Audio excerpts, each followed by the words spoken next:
মাননীয় স্পিকার, আপনাকে ধন্যবাদ। ইয়েস, মাননীয় স্পিকার, আমি মাননীয় সংসদ নেতার পক্ষে বক্তব্য রাখছি। মাননীয় সংসদ নেতা সর্বশেষে বক্তব্য রাখবেন কিনা সেটা তার প্রিরোগেটিভ, কেউ ডিকটেট করতে পারে না, এটাই বিধি।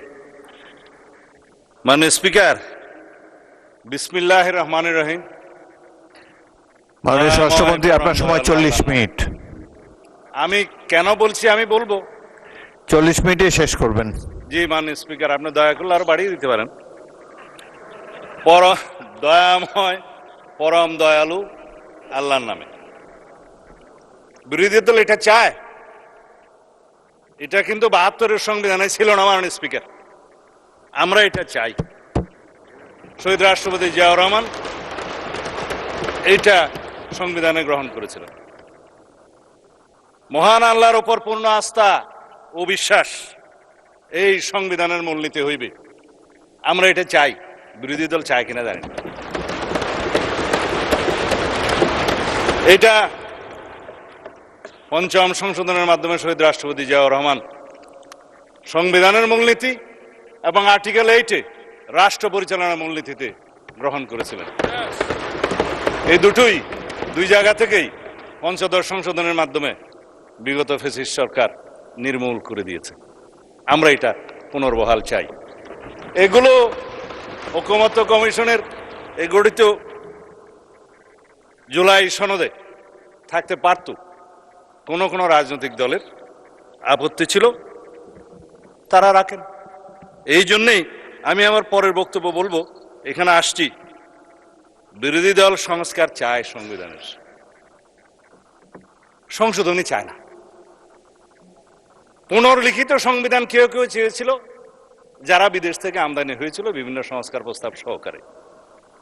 আমরা বলেছিলাম rewriting of constitution, new constitution, গণপরিষদ, এগুলো একই কথা। যে সংবিধান আমরা যা কিছুই সংশোধনী চাই, গ্রহণ করতে চাই, সেটা আমরা সংশোধনীতে আনি। তাল দপ করিয়া পড়িল নাকি পড়িয়া দপ করিল, এক কথাই তো মাননীয় স্পিকার। সংশোধনীতে আমরা চাই। এখন প্রস্তাবনার মধ্যে অনেকে প্রস্তাব করেছিলেন সংবিধানের প্রস্তাবনায় যে 71 এবং 24-কে বরাবর করে আমরা প্রস্তাবনায় নিয়ে আসি। মাননীয় স্পিকার, বাংলাদেশের জনগণের, এদেশের সর্বশ্রেষ্ঠ অর্জন হচ্ছে বাংলাদেশের স্বাধীনতা। 71-এর সাথে আর কোনো কিছুর তুলনা চলে না। আমরা 24-এর জুলাই জাতীয় সনদ এবং জুলাই ঘোষণাপত্রের এসেন্সকে আমরা সংবিধানে ধারণ করার জন্য অঙ্গীকার করেছি, করব। চতুর্থ তফসিলে আসবে সেই কথা। জুলাই ঘোষণাপত্র আমরা বলেছি, জুলাই জাতীয় সনদও বলেছি। অঙ্গীকার নামায় দেখেন আপনি, শেষের পৃষ্ঠায় আছে এই জুলাই জাতীয় সনদের অঙ্গীকার নামার মধ্যে আছে। যাই হোক, এখন 71 এবং 72-এর সংবিধান কেন ভালো লাগে না আমরা বুঝি তো মাননীয় স্পিকার। 71 এই দেশের স্বাধীনতার ঘোষণা, স্বাধীনতা যুদ্ধ, মুক্তিযুদ্ধ, বিজয় অর্জন, শহীদ রাষ্ট্রপতি জিয়া, সবই এক কাতারে গাথা। এদেশের মানুষের সর্বশ্রেষ্ঠ অর্জন, বিজয় গাথা। কারো কারো জন্য হতে পারে এটা পরাজয়ের গ্লানি, আমি ওই জায়গায় যাব না। 72-এর সংবিধান কেন ভালো লাগে না মাননীয় স্পিকার? আমি আজকে যারা বক্তা আছেন তারা দেখলাম যে কেউ আইন কানুনের মধ্যে নাই, সেজন্য আমিও আর থাকার চেষ্টা করছি না। 72-এর সংবিধান কেন ভালো লাগে না? তফসিল 1-এর মধ্যে যে সমস্ত অর্ডারগুলোকে বৈধতা দেয়া হয়েছে, তার মধ্যে 3 নম্বরটা হচ্ছে দি কোলাবোরেটরস স্পেশাল ট্রাইব্যুনাল অর্ডার নম্বর 8, 1972, যার মাধ্যমে এদেশের স্বাধীনতা বিরোধী রাজাকার আলবদরদের বিচার করা হয়েছিল মাননীয় স্পিকার। যাই হোক, আমি এগুলো বলতে চাই না। যারা আদেশ নিয়ে কথা বলছেন, বলে যে আদেশও তো আইন, আমি কখনো স্বীকার করেছি আদেশ আইন না। সেই আদেশও তো আইন, বললাম তো এই আদেশও আইন। 151-এ যে সমস্ত অর্ডারকে রিপিল করা হয়েছে সেগুলো বাদে, সেগুলো আগে আইন ছিল। তারপরে যেগুলো কন্টেইন করা হয়েছে তফসিল 1-এ, সেগুলো সিরিয়াল বাই বললাম প্রায় 27টার মতো আছে। 3 নম্বরের কথা তো বললাম। যে সমস্ত অর্ডার চতুর্থ তফসিলের 3, 3-এর 2, 3-এর 2, 3-এর 3 এই মতো করা হয়েছে বৈধ, কিন্তু সেই অর্ডার আর করার ইখতিয়ার নাই 7ই এপ্রিল 1973-এর পরে প্রথম জাতীয় সংসদের প্রথম বৈঠকের পরে। তবে অ্যামেন্ডমেন্ট করার সুযোগ দেওয়া হয়েছিল 2 বছর, যাতে সংবিধানের সাথে সামঞ্জস্যপূর্ণ করা যায়। এই অর্ডারের আলাপ তো শেষ। সেই বক্তৃতা গতবারে দেওয়ার পরে আমি মনে করেছিলাম জাতির সামনে পরিষ্কার, বিরোধী দলীয় নেতৃবৃন্দের কাছে পরিষ্কার হবে যে এই লেজিসলেটিভ ফ্রড, যেটা কালারেবল অর্ডার, সেটা নিয়ে আর কোনোদিন কোনো বিতর্ক হবে না। যেটা রাষ্ট্রপতি করেছেন জুলাই জাতীয় সনদ উইদিন ব্র্যাকেট সংবিধান সংস্কার আদেশ বাস্তবায়ন আদেশ 2025, এটা নিয়ে আর কোনোদিন কোনো বিতর্ক উঠবে না মনে করেছিলাম। আজকে আমি কনসেন্ট্রেশন দিতে চেয়েছিলাম অনলি জুলাই জাতীয় সনদ, যেটা ঐতিহাসিকভাবে স্বাক্ষরিত হয়েছে, সেটা কিভাবে বাস্তবায়ন করা যায় তার পদ্ধতি নির্ধারণ করি, চলুন সেই বিষয়ে আমরা আলোচনা করি। প্রস্তাব দিয়েছিলাম যে সংবিধান সংশোধন সংক্রান্ত একটা বিশেষ কমিটি, সংসদীয় কমিটি গঠন করা হোক, সবাইকে নিয়ে যারা এখানে রিপ্রেজেন্ট করছে জাতীয় সংসদে এবং স্বতন্ত্র সদস্য সহ। সেই বিষয়ে তারা মনোযোগ দিলেই পারতেন। আজকে অবশ্য মাননীয় বিরোধী দলীয় নেতার আমি মনোযোগ দিয়েই শুনেছি ওনার কথা। তাতে উনি বলেছেন সরকারি দল বিরোধী দল মিলেমিশে এক কাজ করব, রাস্তা খুঁজে বের করুন সংবিধান সংশোধন এবং আইন প্রণয়নের জন্য। ওয়েলকাম জানাই, স্বাগতম। জুলাই জাতীয় সনদ বাস্তবায়ন চায় তারা প্রত্যেকে বলেছেন। অর্ডারের কথা নিয়ে বলে যে গণভোট অর্ডার, এটার কি হবে সেটাও আলোচনা করব আমরা, যদি সংবিধান সংশোধনী কমিটি বিশেষ কমিটি গঠন করা হয় সেখানে। চলুন এখানে মিলেমিশে আমরা আলোচনা করে বের করি। সংস্কার, সংবিধান হয় না মাননীয় স্পিকার, সংবিধান হয় রহিত হয়, স্থগিত হয়, সংশোধন হয়, বাতিল হয়, ইত্যাদি হয়। সংবিধান তো সংস্কার হয় না মাননীয় স্পিকার। সংশোধনকে আমরা সংস্কার মনে করে যদি একসাথে বসতে পারি ভালো। যাই হোক, মাননীয় বিরোধী দলের নেতা বলেছেন সংবিধান পরিবর্তন চেয়েছেন, আপনি রেকর্ড দেখতে পারবেন। তো সংবিধান পরিবর্তন তো সংশোধনের মাধ্যমে হতে পারে। আসুন, তিনি বলেছেন জুলাই জাতীয় সনদ এটা গণ অভ্যুত্থানের কলিজা। ধন্যবাদ মাননীয় স্পিকার ওনাকে, আপনার মাধ্যমে। গণ অভ্যুত্থান বলেছেন, কেউ কেউ তো বিপ্লব বলতে বলতে ফেনা তুলে ফেলে। গণ অভ্যুত্থান, জুলাই ছাত্র গণ অভ্যুত্থান, এটা স্বীকৃত জুলাই জাতীয় সনদের সমস্ত জায়গায় লেখা আছে। এখানে বিপ্লব কোথাও লেখা নেই। আর যে ওনারা আদেশের কথা বলছেন ওখানেও তাই, ওখানে কোনো বিপ্লবের নামগন্ধ নাই। কিন্তু আমরা জিজ্ঞেস করব, আমরা কি ছাত্র গণ অভ্যুত্থানের অভিপ্রায়কে সম্মান করতে চাই? আসুন, এখানে সবাই অভিপ্রায়ের কথা বলে, যে অভিপ্রায়ের দোহাই দেওয়া হচ্ছে। আমি সংবিধানের প্রস্তাবনার কথা বলবো। সংবিধানের প্রস্তাবনার 4র্থ প্যারায় আপনি দেখবেন এই সংবিধান জনগণের অভিপ্রায় হিসাবে প্রাধান্য পাইবে।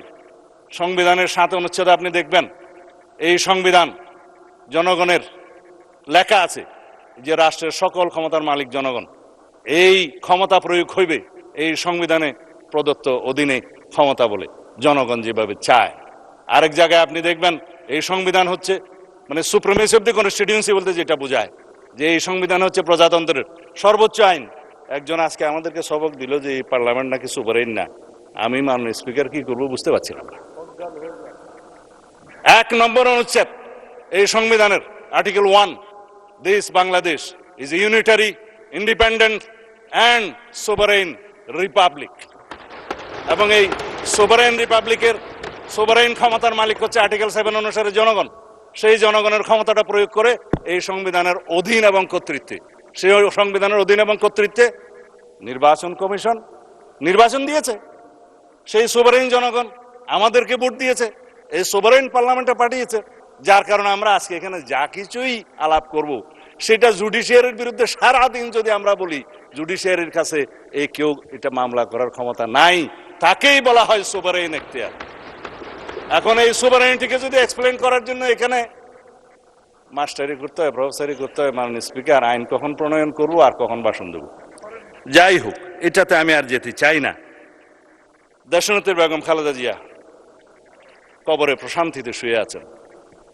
তিনি বলেছিলেন, আমি অনেকের সাথে কন্ট্রাডিক্ট করে বলছি, এই সংবিধান ছুঁড়ে ফেলে দেয়া হবে যদি জনগণের সরকার প্রতিষ্ঠা হয়। এটা একটা মেটাফোর, পলিটিক্যাল রূপক মেটাফোর। যখন বলেছিলেন যে 5ম সংশোধনের মাধ্যমে যখন তত্ত্বাবধায়ক সরকার পদ্ধতি উড়িয়ে দেয়া হলো, তখন তিনি বললেন এই পঞ্চদশ সংশোধনী মানি না, রাষ্ট্রের মধ্যে অস্থিতিশীলতার অবস্থা করা হলো। হ্যাঁ, আমি ওইটাতেই আসছি। ওনারা ডকুমেন্ট দেখাচ্ছেন আমাদের মহাসচিব, উনি বলেছিলেন এই সংবিধানের পঞ্চদশ সংশোধনীকেই উদ্দেশ্য করে যে এই সংশোধনী ছুড়ে ফেলে দেয়া হবে। মানে ছুড়ে ফেলে তো দিয়েছি। পঞ্চদশ সংশোধনী আনকনস্টিটিউশনাল ডিক্লেয়ার হয়েছে সার্টেন পোর্শন 6টা, 7 ক খ, আর্টিকেল 44 যেটা হাইকোর্টের ক্ষমতা, এবং 142। এরপরে আছে তত্ত্বাবধায়ক সরকার পদ্ধতি বিলুপ্ত করার যে আর্টিকেল 58 ক এবং 2 ক পরিচ্ছেদ। খালাস 15th অ্যামেন্ডমেন্টের মেইন জিস্ট। তারপরে এই 15th অ্যামেন্ডমেন্টের মানে স্পিকার 55টা দফা, ব্যারিস্টার বন্ধুরা পড়তে পারে। 55টা দফার মধ্যে এই 6 দফা নাই। আরেকটা নিয়ে ইনস্টিটিউট করা হয়েছে নিরীহ আইন, এটা পরিবেশ সংক্রান্ত দফা। বাকি রইল, বাকি 55টার মধ্যে বাকিগুলার কি হবে? হাইকোর্ট বলে দিল এগুলা পার্লামেন্টের ব্যাপার, পার্লামেন্ট ডিসাইড করবে এই সব পলিটিক্যাল ইস্যুস। দেখেন ভার্ডিক্টে লেখা আছে কিনা। এই সেই পার্লামেন্ট যেখানে পঞ্চদশ সংশোধনের বাকি ইস্যুগুলোকে আমরা নাই করে দেব। কারণ যিনি রিড করেছিলেন তিনি চেয়েছেন পূর্ণাঙ্গ পঞ্চদশ সংশোধনী বাতিল করা হোক। হাইকোর্ট 6টা ভার্ডিক্ট দিয়েছে, 6টা বাতিল করেছে, একটা রিইনস্টেট করেছে নিরীহ আইন। বাকিগুলোর ব্যাপারে পার্লামেন্টকে বলেছে যে এটা political questions to be decided by the next parliament. This is the next parliament to decide. আসি এখন জুলাই জাতীয় সনদ, অর্থাৎ জনপ্রত্যাশিত সংস্কার প্রস্তাবে আর কি কি অন্তর্ভুক্ত হতে পারত। কেবল প্রস্তাবনার কথাটা বলেছি, বাকিগুলো এখন বলবো। আর জুলাই জাতীয় সনদে যা কিছু অন্তর্ভুক্ত করা হয়েছে সেটা নিয়ে তো একটু বড় কথা বলবোই। আর রাজনৈতিক সমঝোতা হওয়ার পরেও শেষ মুহূর্তে যে সংস্কার ঐকমত্য কমিশন যা কিছু বাদ দিয়েছে সেই কথা এখন একটু বলি। প্রস্তাবনার মধ্যে যা কিছু বাদ দিয়েছে সেটা তো বললাম।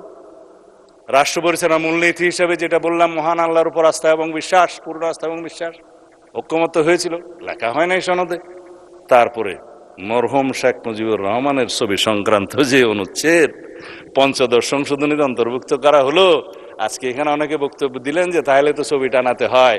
ছবি না টানানোর জন্যই তো এই সংশোধনীগুলো গ্রহণ করার জন্য বলছি। সম্মত হয়েছিলাম আমরা, ঐকমত্য হয়েছিল বিরোধী এবং আমরা সবাই মিলে যারা আলোচনা করেছি। 33টা দল ছিল ওখানে। চিঠিও দেয়া হলো আমাদেরকে যে আপনারা এই দফা চান কিনা। আমরা বললাম সংস্কার প্রস্তাবের পক্ষে, আলোচনায় তো আমরা একমত হয়েছিলাম, আবার চিঠি কেন? সেই চিঠি সই করে আবার তাদেরকে দিয়েছি, হ্যাঁ একমত, কিন্তু সনদ অন্তর্ভুক্ত করা হলো না মাননীয় স্পিকার। আর একটা সম্মত হয়েছিলাম তফসিল, পঞ্চদশ সংশোধনের মাধ্যমে সংবিধানে 3টা তফসিল সংযুক্ত করা হয়েছে, 5ম, 6ষ্ঠ এবং 7ম। যে এইখানে একজন ভদ্রলোক নাকি স্বাধীনতার ঘোষণা দিয়েছিলেন বলে এখানে একটা দেয়া হলো, আমি নাম নিতে চাই না। হলো তফসিল, বলা হলো একজন 7ই মার্চের ভাষণ দিয়েছে, সংবিধানে অন্তর্ভুক্ত করা হলো। রচনা, লিটারেচার আর্কাইভে থাকতে পারতো, সংবিধানে নিয়ে আসলো। তারপর ওই স্বাধীনতার ঘোষণা দিয়েছে বলে স্বাধীনতার ঘোষণাপত্রের 5ম অথবা 6ষ্ঠ প্যারাতে বলেছিলেন যে মরহুম শেখ মুজিবুর রহমান, ওখানে মরহুম লেখা নাই, যে যথাযথভাবে ঢাকায় স্বাধীনতার ঘোষণা করেছেন। ইতিহাস কি তা বলে? বলে না। সারা বিশ্ব স্বীকৃত যেটা শহীদ রাষ্ট্রপতি জিয়াউর রহমান 26 তারিখে, অর্থাৎ 25 তারিখের দিনগত রাতের 26 তারিখের প্রথম প্রহরে যেটা উই রিভোল্ট বলে স্বাধীনতার ঘোষণা দিয়েছিলেন। তারপরে 27 তারিখ, সেই জন্যই বাংলাদেশের স্বাধীনতা দিবস 26 তারিখ। তারপরে 27 তারিখে তিনি কালুরঘাট বেতার কেন্দ্র থেকে provisional head of the state হিসেবে এই বাংলাদেশের স্বাধীনতা ঘোষণা করেন। এরপরে সংশোধিতভাবে on behalf of the national leader Sheikh Mujibur Rahman স্বাধীনতার পক্ষে ঘোষণা করেন। এটা ইতিহাস, আমরা অস্বীকার করি না। কিন্তু 26 তারিখে স্বাধীনতার ঘোষণাপত্রে তিনি ঘোষণা দিয়েছেন বলে যেটা লেখা হলো, অস্বীকার করি না মাননীয় স্পিকার, কারণ এটা একটা ন্যাশনাল আর্কাইভের দলিল। কিন্তু জিনিসটাকে এস্টাবলিশ করার জন্য আর একটা যে তফসিল ঘোষণা করে তথাকথিত একটা তফসিলের নামে যে লেখা হলো যিনি এত তারিখে ঘোষণা দিয়েছেন বা তার মধ্যে, সেটা তো কোনো গবেষণায় আসে না। সেই জন্য 5, 6 এবং 7 এই 3টা তফসিল বিলুপ্তির জন্য এই ঐক্যমত্য কমিশনের প্রস্তাব, সংবিধান সংস্কার কমিশনের প্রস্তাব ছিল, আর না হলে এখানে সবাই সাক্ষী দিতে পারেন, আমরা একমত হয়েছিলাম। কিন্তু যেদিন স্বাক্ষর করব সেদিন দেখা গেল নাই একটা তফসিল, 7ম তফসিলটা নাই। জুলাই স্বাধীনতার জুলাই ঘোষণাপত্রের সনদে সবাই স্বাক্ষর করেছে, মাননীয় স্পিকার, এখানে যারা যারা রিপ্রেজেন্ট করছে। তবে এনসিপি নির্বাচনের পরে করেছে, বাকিরা আগে করেছে। স্বাক্ষর তো করেছেন, সেই স্বাক্ষরিত জুলাই জাতীয় সনদে অবশ্যই নোট অফ ডিসেন্টগুলো দেখে শুনেই করেছেন। সুতরাং এখানে এগুলো নিয়ে অস্বীকার করার তো কিছু নাই। এখন নোট অফ ডিসেন্টের ভাষা কি হবে সেটা নিয়েই তো হয়েছে। এই যে আমাদের ইশতেহার, একটা ইশতেহারের কপি আনছিলাম এখানে, ইশতেহারের মধ্যে বলা আছে যে যারা নির্বাচনী ইশতেহারে সেই সমস্ত নোট অফ ডিসেন্ট উল্লেখ করে জনগণের ম্যান্ডেট প্রাপ্ত হবে তারা সেই মতে বাস্তবায়ন করিতে পারিবে। এই ইশতেহার বিএনপি নির্বাচনী ইশতেহার আমরা করেছি, স্বাক্ষরিত জুলাই জাতীয় সনদের ভিত্তিতে নির্ধারিত হইবে। সুতরাং জনগণ এখানে 51% ভোট দিয়েছে। আমরা তো বলেছি উচ্চ কক্ষের বিষয়ে আমি এখন বলবো না, মানে স্পিকার, উচ্চ কক্ষের বিষয়ে আমরা এখানে বলেও দিছি 100 সদস্য বিশিষ্ট উচ্চ কক্ষ প্রবর্তন করা হইবে।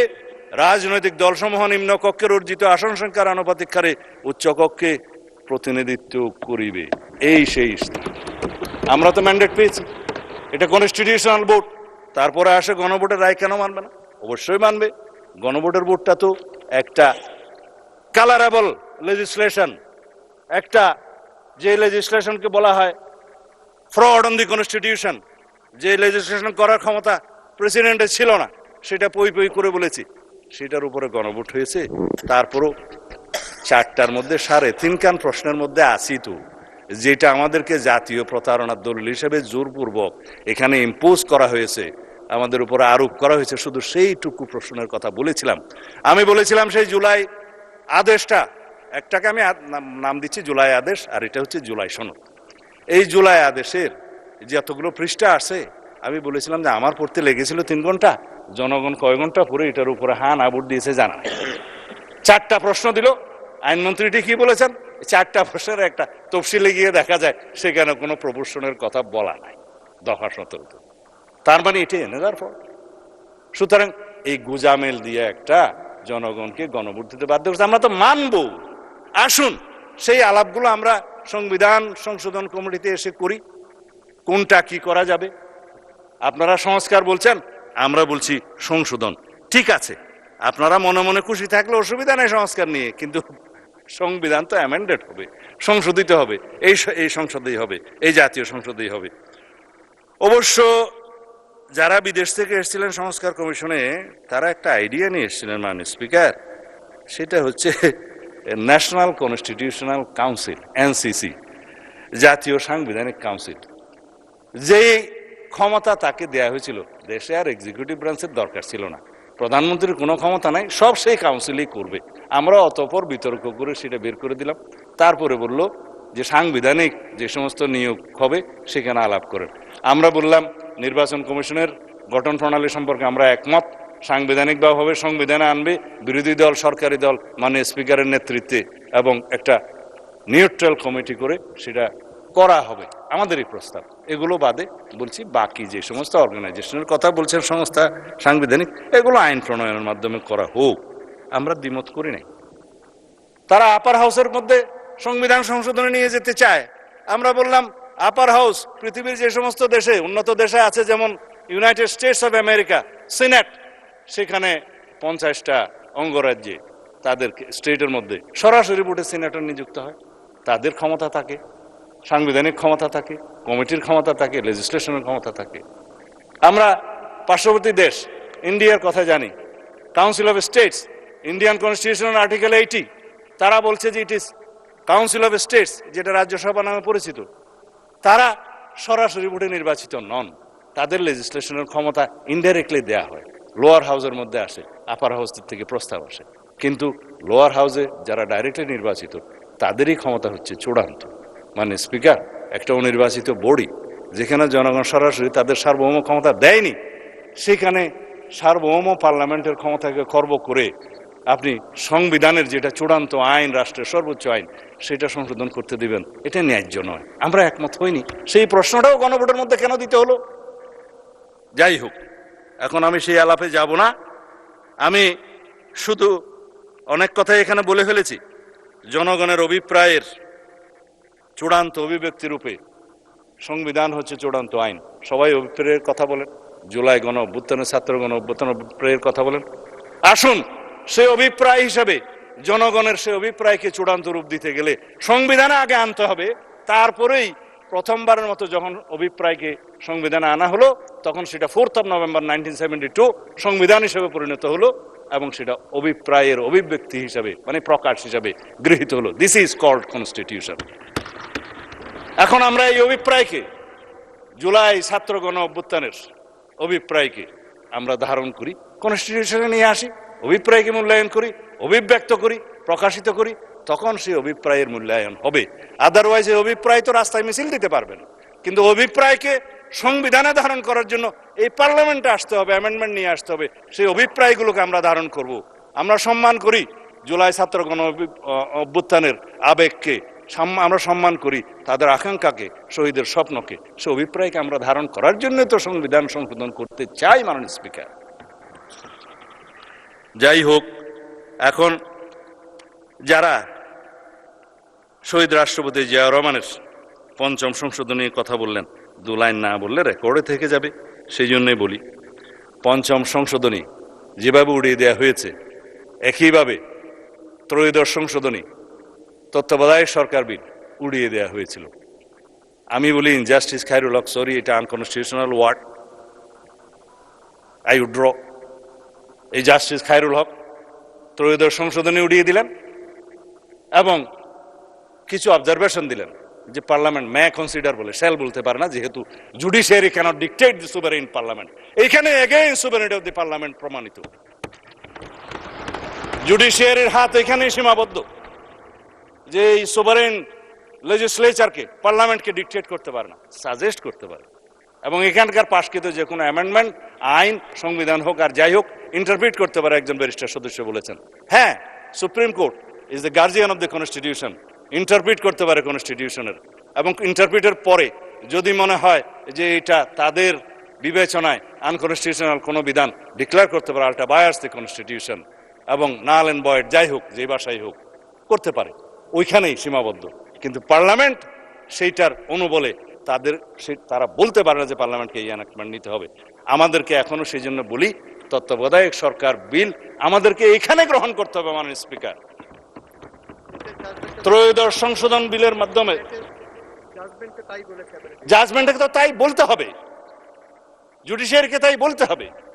3য় সংশোধনীকে যে আনকনস্টিটিউশনাল ডিক্লেয়ার করলো, সেইটাকে আবার রিভিউতে বলা হলো নো, 3য় সংশোধনী লেজিটিমেট এনাক্টমেন্ট। কিন্তু সেটা যেহেতু এটাকে বলা হয়, এটা doctrine of eclipse, doctrine of eclipse অনুসারে সেটা রিইনস্টেট হয়েছে, চন্দ্রগ্রহণ চলে গিয়েছে। কিন্তু তারপরেও এই পার্লামেন্টকে তত্ত্বাবধায়ক সরকার পদ্ধতির বিল আবার আনতে হবে, সংশোধনীর মাধ্যমে নিয়ে আসতে হবে। আমরা তত্ত্বাবধায়ক সরকার পদ্ধতি বহাল করার জন্য দীর্ঘ 17 বছর সংগ্রাম করেছি, রক্ত দিয়েছি। এই তত্ত্বাবধায়ক সরকার ব্যবস্থা পুনর্বহালের জন্য দেশনেত্রী বেগম খালেদা জিয়া শেষ মুহূর্ত পর্যন্ত জীবনের চেষ্টা করেছেন। তিনি শান্তিতে শুয়ে আছেন, কারণ 3য় সংশোধনী বহাল হয়েছে, মাননীয় স্পিকার। আর 5ম সংশোধনী, যেটা ফ্যাসিস্ট শেখ হাসিনা এখানে অগণতান্ত্রিক সংশোধনী করেছিল, সেটা বাতিল হয়েছে, মাননীয় স্পিকার। পূর্ণাঙ্গ বাতিল হয়নি, আপিল হয়েছে আপিলের ডিভিশনে। হাইকোর্ট যেটুকু বাতিল করেছে, বাকিগুলো ওখানে করবে। কিন্তু আমি বলি কি, মাননীয় স্পিকার, সেইটার আর প্রয়োজন নাই। এই পার্লামেন্ট যথেষ্ট 5ম সংশোধনীর 55 দফার সকল বিধান এখানেই আমরা বিলুপ্ত করে দিতে পারবো, যদি আমরা সবাই এগ্রিড হই। জুডিশিয়ারির প্রয়োজন নেই। এখানেই হচ্ছে সুভারেনিটি অফ দি পার্লামেন্ট। আমি এখনো আপনার ইয়ের মধ্যে আসি নাই, মাননীয় স্পিকার, কি বলে, জুলাই সনদে আসি নাই। সময় কতক্ষণ আছে আমি বিষয় জানি না। এখানে জুলাই সনদের মধ্যে এখন দফাওয়ারি আলোচনা করতে চেয়েছিলাম। সবাই তো রাজনৈতিক বক্তব্য দিয়েছে, সেই জন্য আমিও একটু অনুপ্রাণিত হয়ে পয়লা রাজনৈতিক বক্তব্য দিয়ে দিলাম, মাননীয় স্পিকার। কথা তো বলার কথা, দফা অনুসারে জুলাই জাতীয় সনদের যেটা প্রণয়নের সাথে আমি দীর্ঘদিন জড়িত ছিলাম, কাজ করেছি সেইটার মধ্যে কিভাবে এরা ড্রাস্টিক মানে সার্জিক্যাল কি যেন ড্রাস্টিক সার্জারি করেছে সেটা দেখতে হবে। আমি সার্জিক্যাল অপারেশন করেছি এটা দেখতে হবে। আমরা 33টা রাজনৈতিক দল এই আলোচনায় অংশগ্রহণ করেছিলাম। তার মধ্যে পার্লামেন্টে যারা এসছে তাদের সংখ্যা 8টা। ইসলামী আন্দোলন বাংলাদেশ, খেলাফত মজলিস, গণ অধিকার পরিষদ, গণসংহতি আন্দোলন, এনসিপি, বাংলাদেশ খেলাফত মজলিস, বিএনপি এবং জামাত ইসলামী। এখানে সিরিয়াল নাম্বার দেয়া আছে, আমি নোট করে রেখেছি কার সিরিয়াল নাম্বার কত। তবে আমাদেরটা 21, জামাত ইসলামেরটা 22। যে সমস্ত নোট অফ ডিসেন্ট দিয়েছে আপনি 21-22 দেখলে দেখবেন, আর এনসিপিটা হচ্ছে আপনার 14। এইভাবে সিরিয়াল সবগুলো বলতে গেলে সময় লাগবে। কিন্তু এখন আমি দফাওয়ারি যদি যাই, মাননীয় স্পিকার, কথা অনেকগুলো বলে ফেলেছি, জবাবও অনেকগুলো দিয়ে দিয়েছি, সংক্ষিপ্ত আলোচনাই করতে পারবো, অসুবিধা নাই।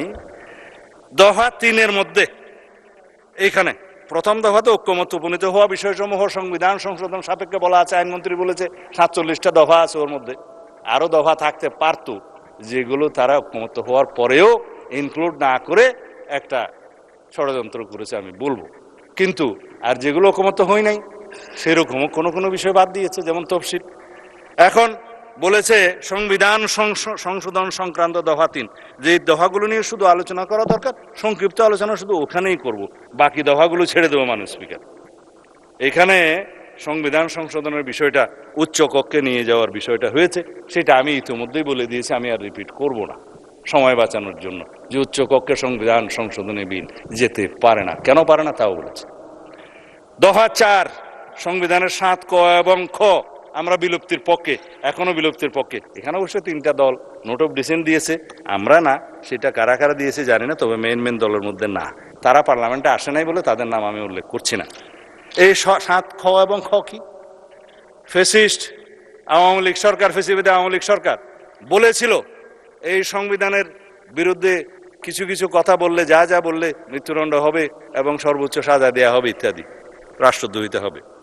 তারপরে বলেছিল দফা খতে, আমি বিস্তারিত বলছি না, এটা অনেক আইনের ভাষা, বলেছে এই সংবিধানের 1/3 প্রস্তাবনা সহ, আর্টিকেল 8 সহ এবং জরুরি বিধান বাদে বাকি সংবিধানের 1/3 এবং তফসিল সমূহ 5, 6, 7 পরিবর্তন করতে পারবে না নেক্সট পার্লামেন্ট। পরবর্তী পার্লামেন্টের হাত পা আমরা বেঁধে দিতে পারি না এই পার্লামেন্টে কোনো আইন প্রয়োগ করে, সেটা পৃথিবীর বিধানে নাই। সুতরাং কনস্টিটিউশনের এই সমস্ত 2টা 7A and B হাইকোর্টে এই 5ম সংশোধনের বিরুদ্ধে যে রিট মামলা হয়েছে, সেখানে এটাকে নাল এন্ড ভয়েড বা আনকনস্টিটিউশনাল বা আল্ট্রা ভায়োলেন্স কনস্টিটিউশন বলা হলো, এবং বলা হলো নন অ্যাস্ট, অ্যাজ ইফ এটা ছিলই না সংবিধানে। গেল, এর বিরুদ্ধে কথা আর বলবো না। সংবিধানের তফসিল সংক্রান্ত একই সাথে বলে ফেলেছি দফা 5। দফা 7 রাষ্ট্র পরিচালনার মূলনীতি। এখানে তো আমি বলেছি রাষ্ট্র পরিচালনার মূলনীতি হিসেবে সর্বশক্তিমান আল্লাহর উপরে, মহান আল্লাহর উপরে পূর্ণ আস্থা এবং বিশ্বাস, যেটা আওয়ামী লীগ উড়িয়ে দিয়েছে 5ম সংশোধনীতে, সেটা আমরা পুনর্বহাল করবো মাননীয় স্পিকার, এটাই আমাদের ঘোষণা। হ্যাঁ, তার সাথে জাতীয়তাবাদ, গণতন্ত্র, অর্থনৈতিক সামাজিক সুবিচার ইত্যাদি আছে, সমাজতন্ত্রও আছে, এবং সেটা ছিল 5ম সংশোধনীতে প্রেসিডেন্ট জিয়ার সময় যেটা নেওয়া হয়েছিল, সেটা আলোচনা করতে পারি আমরা। তারপরে সংস্কার কমিশনে একটা প্রস্তাব তারা দিয়েছিল যে সাম্য, মানবিক মর্যাদা এবং ধর্মীয় স্বাধীনতা ও সম্প্রতি উল্লেখ করা যায় কিনা। আমরা বললাম যে খুব যায়, এখানে সাম্য, মানবিক মর্যাদা এবং ধর্মীয় স্বাধীনতা ও সম্প্রীতি, এটা একটা নিরীহ প্রস্তাব এবং ভালো প্রস্তাব, আমরা এটা গ্রহণ করতে পারি মাননীয় স্পিকার।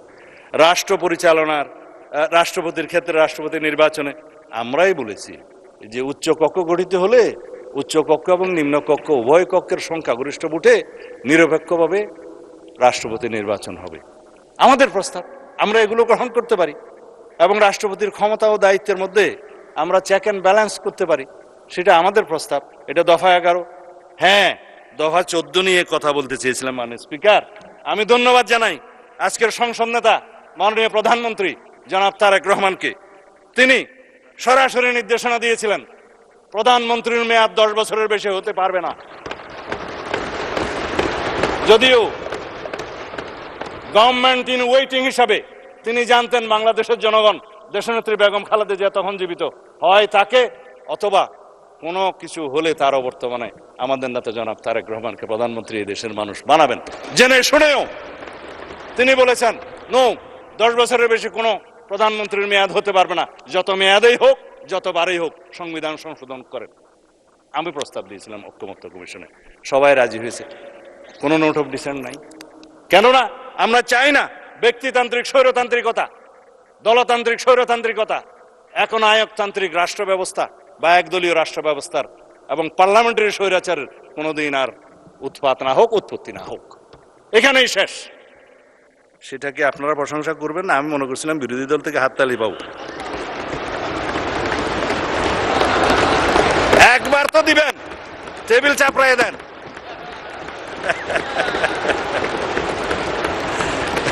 আচ্ছা, আমার সময় চলে যাচ্ছে, মানে স্পিকার আপনি একটু খেয়াল রাখবেন।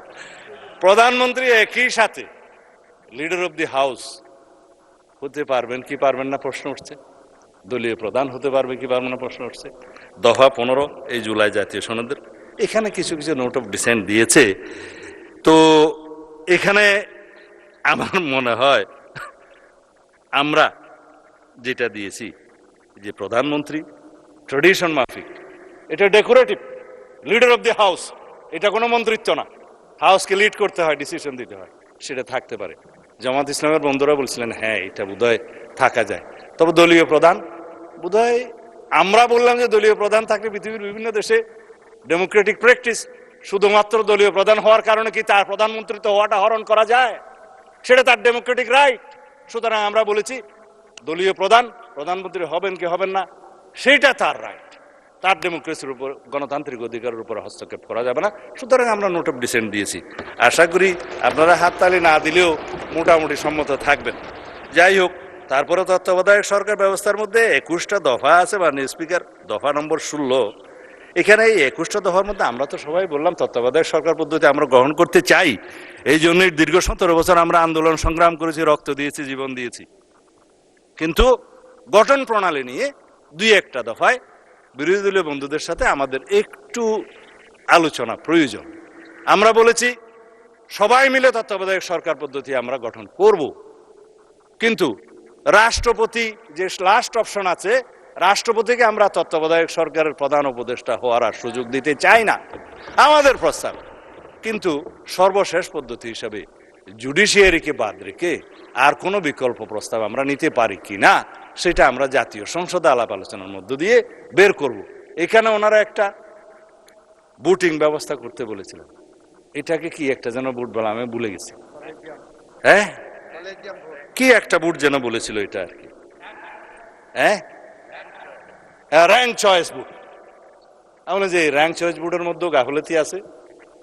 সুতরাং আমরা জাতীয় সংসদে এই বিষয়টা আলোচনা করি, একটা বিষয় আমরা বের করতে পারবো, সেই জন্য নোট অফ ডিসেন্ট দেওয়া হয়েছে। তত্ত্বাবধায়ক নিয়ে কোনো কারো দ্বিমত নাই। যাই হোক, মানে স্পিকার, এরপরে আসলো দ্বিকক্ষ বিশিষ্ট আসন সৃজন। এটা তো বললাম দ্বিকক্ষে 100 সদস্য, আমরা সবাই রাজি, এবং দ্বিকক্ষের এখতিয়ার নিয়ে, গঠন প্রণালী নিয়ে কিছু একটু বিরোধ আছে, সেটা আমরা এখানে আজকে বড় প্রশ্ন হিসেবে দেখছি যে দ্বিকক্ষের ক্ষমতা, একটু আগে আমি আলোচনা করেছি, সংবিধান সংশোধনী ওখানে যাবে না, বাট আইন প্রণয়নের একটা পর্যায়ে এখান থেকে আইন ওখানে যাবে, তারা আলোচনা করবে, 1 মাস সময়ের ভিতরে হয় সিদ্ধান্ত দিবে, সুপারিশ করবে, অথবা ফেরত দিবে, সেই পর্যন্ত আমরা একমত। কিন্তু সংবিধান সংশোধনের বিষয়ে আমরা উচ্চকক্ষের এখতিয়ার রাখতে চাই না। আর কোন পদ্ধতি গঠন প্রণালী হবে, ওনারা বললেন প্রপোর্শনেট, আমরা বললাম আমাদের নোট অফ ডিসেন্ট আছে, আমরা জনগণের ম্যান্ডেট পেয়েছি, আসনের অনুপাতে যা হবে তাই আমরা পাবো, এখানেই হচ্ছে দ্বিমত। আসন আলোচনা করি। তারপরে আসলো মাননীয় স্পিকার নারী সদস্যের বিষয়ে। আমরা বললাম যে আসুন 50টা নারী সদস্যের আসন রিজার্ভ রাখি, মোট সদস্য আমরা 100তে উন্নীত করবো ক্রমান্বয়ে, 10% করে আমরা বাড়াই না, প্রথম সংসদে, এই সংসদে 10% আমরা অ্যামেন্ডমেন্ট নিয়ে আসি, পরে 5% করে করে বাড়বে। কিন্তু ওনারা সম্মত হলেন, কিন্তু একজনকেও নমিনেশন দিলেন না মানে স্পিকার এইবার 5%। যাই হোক, আমি এটা শিকায়ত করতে চাই না, ভবিষ্যতে দিবেন আর কি, এইবার হয়তো অভাব অফিস। তারপরে দফাতে এসে ডেপুটি স্পিকার পদে মনোনয়ন, আমাদের মানে প্রধানমন্ত্রী, আমি উপস্থিত ছিলাম, মানে বিরোধী দলীয় নেতাকে বললেন যে জুলাই সনদ বাস্তবায়ন শুরু করি, চলেন ডেপুটি স্পিকারটা আপনারা নেন, নাম দেন। সর্বশেষ শুনলাম ওনারা একটা প্যাকেজ ডিল করতে চান, সিঙ্গেল করবেন না। তা এখন তো ট্রেন চলে গেছে মাননীয় স্পিকার, আমরা তো দিতে চেয়েছিলাম আগের থেকে অ্যাকশন। এখন আসুন, সংবিধান সংশোধন করার পরে আমরা ডেপুটি স্পিকারের 2টা পদ সৃজন করলে একটা আপনারা পাবেন, আপার হাউসেও পাবেন, লোয়ার হাউসেও পাবেন। সংশোধন না করলে কোত্থেকে পাবেন? তবে স্থায়ী কমিটির সভাপতি হিসাবে 4টা সংসদীয় কমিটি, গুরুত্বপূর্ণ কমিটি সহ অন্যান্য কমিটিগুলোতে সভাপতি বিরোধী দলীয় সদস্যদের থেকে হবে আসনের অনুপাতে যা পান। এখন মাশাআল্লাহ আপনারা তো 68টা পেয়েছেন, আরো মিলে হয়তো 77টা হয়েছে, ভালোই পাবেন। আসুন আমরা এটা সংসদে আলোচনা করে ঠিক করি। এগুলাই তো আমরা নিতে চেয়েছি।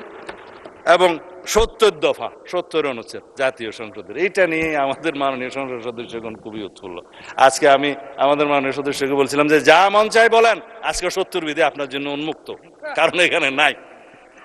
আপনি দলের বিরুদ্ধে ভোট দিতে পারবেন 4টা ক্ষেত্র বাদে। 2টাতে সবাই একমত হয়েছিল, আস্থা ভোট এবং অর্থ বিল। আমরা বলেছিলাম না, এর বাইরে আর 2টা থাকা দরকার, সংবিধান সংশোধনী বিল এবং যুদ্ধ পরিস্থিতি সংক্রান্ত যে জরুরি অবস্থা হবে সেই সময় যেন দলের বিরুদ্ধে ভোট না দিতে পারে। জাতীয় নিরাপত্তার প্রশ্নটা জড়িত, উইদিন ব্র্যাকেট যুদ্ধ পরিস্থিতি, এই 2টা রাখেন। আমরা নোট অফ ডিসেন্ট দিয়েছি, আমরা জনগণের ম্যান্ডেট পেয়েছি, সেই হিসাবে যাব। বাকি সব বিষয়ে মাননীয় সংসদ সদস্যগণ, under the sun anything you can discuss here. কোন দল আপনার বিরুদ্ধে, সরকারি দল কোনো ব্যবস্থা নিতে পারবে না, বিরোধী দল ব্যবস্থা নিতে পারবে না। সংসদ সদস্য বল বহাল থাকবে, এই সংসদ এলাইভ হবে। যাই হোক, এরপরে বাকি যে সমস্ত বিষয় আছে নির্বাচনী ব্যবস্থা বিষয়ে, এটা আমরা তো বললাম যে আমরা একটা স্বাধীন নির্বাচন কমিশন গঠন করব, সবাই মিলে আলাপ আলোচনা করে। এখানে স্পিকার সভাপতি থাকবে, প্রধানমন্ত্রী, বিরোধী দলীয় নেতা এবং আরেকজন সদস্য থাকবে সেকেন্ড বিরোধী দল, জুডিশিয়ারির একজন, আমার ঠিক মনে নাই। সবাই মিলে থাকবে। এখানে কোনো সরকারি দলেরও প্রাধান্য থাকবে না, বিরোধী দলেরও প্রাধান্য থাকবে না।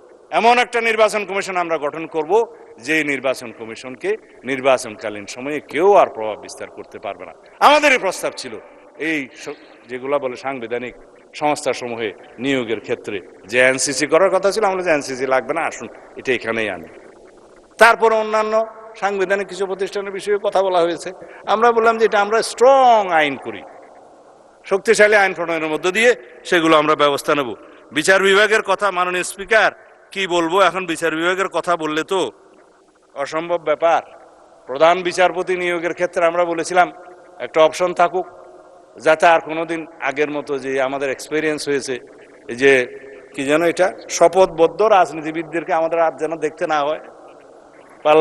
আমরা সেই জন্য বলেছি প্রধান বিচারপতি হবে অ্যাপিলেট ডিভিশন থেকে নিযুক্ত। আগে সংবিধানে এটা ওপেন ছিল, কোত্থেকে নিযুক্ত হবে সেটা নির্ধারিত ছিল না। আমরা বলছি আপিল বিভাগের বিচারকদের মধ্য থেকে নিতে হবে। আর 2টা অপশন থাকতে হবে, জ্যেষ্ঠতম 2 জনের মধ্য থেকে প্রধান বিচারপতিকে নিয়োগ করতে হবে। এগুলো খুব সামান্য বিষয়, আমরা ডিসকাস করে এখানে একমত হতে পারি, যেটা জুলাই জাতীয় সনদে ছিল। এখন অন্যান্য বিষয়ের মধ্যে যে সমস্ত গুরুত্বপূর্ণ বিষয়, তা হলো আসুন বিচার বিভাগের স্বাধীনতা নিয়ে কথা বলি। আজকে বিচার বিভাগের স্বাধীনতা দেখেন, আজকেও একটা পত্রিকায় এসছে, মাননীয় স্পিকার আমি এখানে হয়তো দেখালে উত্তরটা ভুল হবে না, কার্যকরের আগেই সিন্ডিকেটের কবলে সুপ্রিম কোর্ট সচিবালয়। আমরা বলেছিলাম আর্টিকেল 116 অনুসারে আপনি সংবিধান যেটা আনকনস্টিটিউশনাল ঘোষণা করেছে, যে ইন কনসালটেশন অফ দি প্রেসিডেন্টের যেটা ক্ষমতা, in consultation of the chief justice, সেটা ওই পোর্শনটা আনকনস্টিটিউশনাল ঘোষণা করেছে মানি। কিন্তু আপনি সুপ্রিম কোর্টের সচিবালয় অধ্যাদেশটা করলেন, কারোর সাথেই আলাপ আলোচনা করলেন না। সংবিধানের অনুচ্ছেদ অনুসারে এখানে যদি আমরা আলাপ আলোচনা করে একটা আইন প্রণয়ন করে শক্তিশালী, সেটাই কি ভালো হতো না? এটাকে আমরা সংবিধানেই রাখতে হবে। আর বলা হলো যে সুপ্রিম কোর্ট না হাইকোর্ট জাজেস অ্যাপয়েন্টমেন্ট অর্ডিন্যান্স নিজেই আর্টিকেল 95 এবং 98 ভায়োলেশন করে বসে আছে। কাউন্সিল এবং আর কি যেন করেছে, কিভাবে তারা ইন্টারভিউ নেবে, কাকে কাকে নিয়োগ করবে, বয়সসীমা কোথায় হবে, যেগুলো আছে সংবিধানের সেই আর্টিকেলগুলোকে যদি আপনি চেঞ্জ না করেন, অ্যামেন্ডেড না করেন, জুডিশিয়ারিকে সেটা ভায়োলেট করতে পারে। এই কথাগুলো আমরা বলেছিলাম এটা জাতীয় সংসদের পরবর্তী জাতীয় সংসদের উপরে ছেড়ে দেন।